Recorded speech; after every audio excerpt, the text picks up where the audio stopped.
So one of the issues in the so-called doomsday cult mom Lori Vallow case is money and financial status. We know that she's in jail right now. Bond was set at $1 million, has not been able to come up with the money.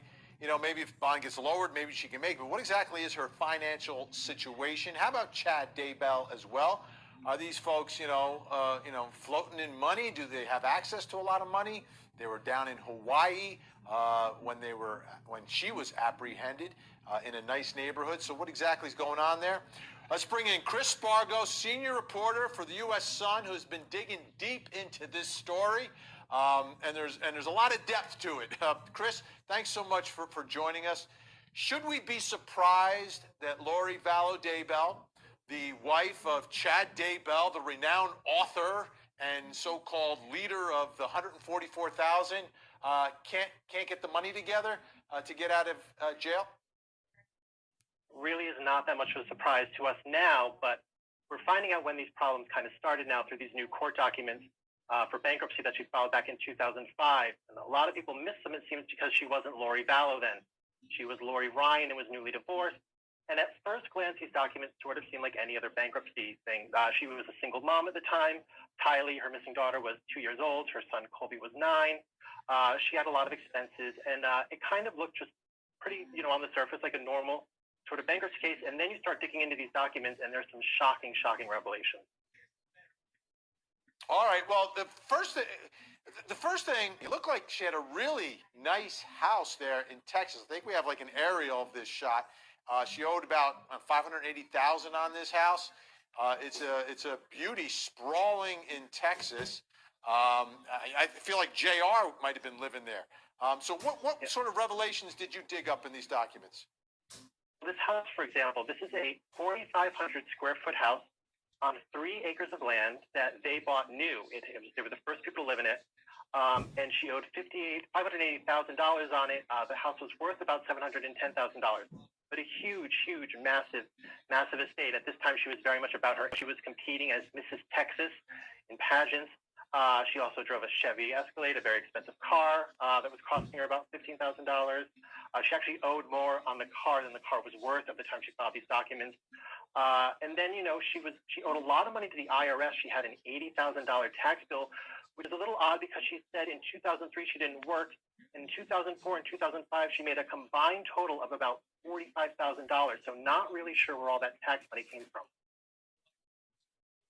Yeah, I mean, I looked at those numbers, and I spent $180,000 for the house, $16,000 for the Chevy, and then there were 2 different tax problems. The $80,000 plus another $19,000. She owed almost $100,000 in taxes.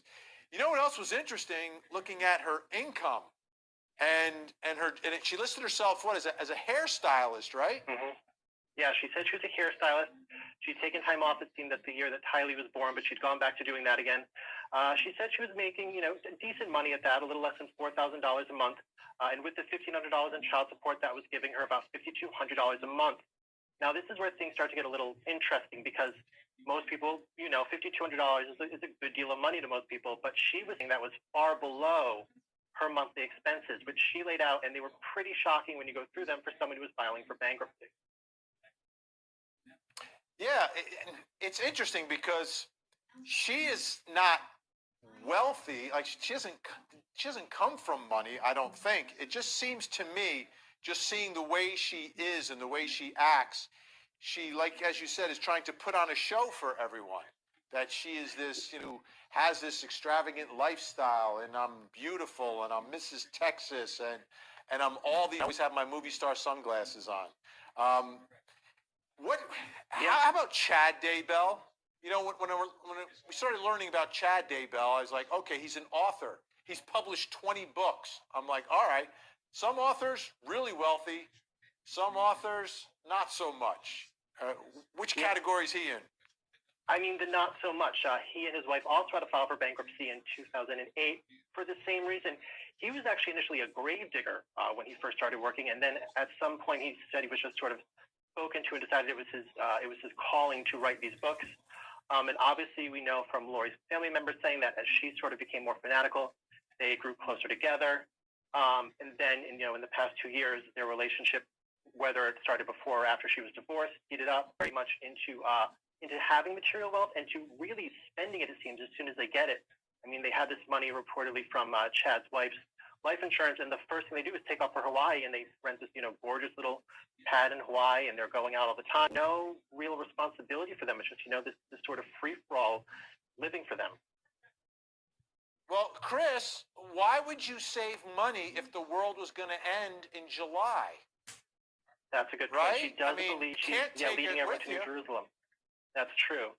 That is very true. She believes that the demons are out to get her and that she's going to leave everyone to this new place. So you really can't take it with you. So she is really, she's really taking advantage of it while she can, although she's not spending too much money these days. So that's somewhat good, I guess. Although Chad's probably playing a lot for legal defense. It would probably should have saved some of that money from the Hawaii trip for either bail or for the legal defense here. So, Chris, I mean, you've covered a lot of stories. I mean, put some perspective in this saga that we all are following compared to some of the other stories you follow. How different is it, and how difficult is it to try to peel what's happening and why it's happening? I mean, I think it's safe to say this might be the actual craziest. It's certainly the craziest case I've ever covered in my entire life. I mean, it is. So we initially started off with the missing kids, which it seems to be that the kids are probably okay. We don't know that completely, but there doesn't seem urgency you see in other cases. There was just Gannon Stouch in Colorado. Saw police every day having that very urgency, like, to find him. So it doesn't seem to be like that. But then there's other things.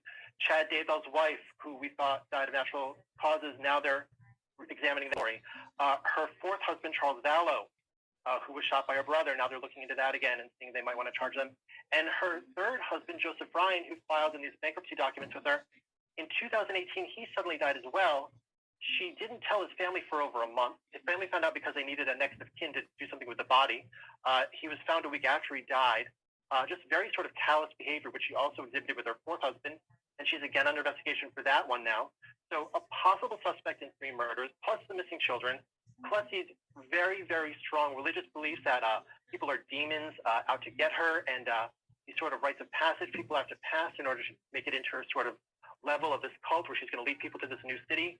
It is a lot of crazy behavior. And on top of all this, she might be getting out of prison pretty soon ahead of her trial.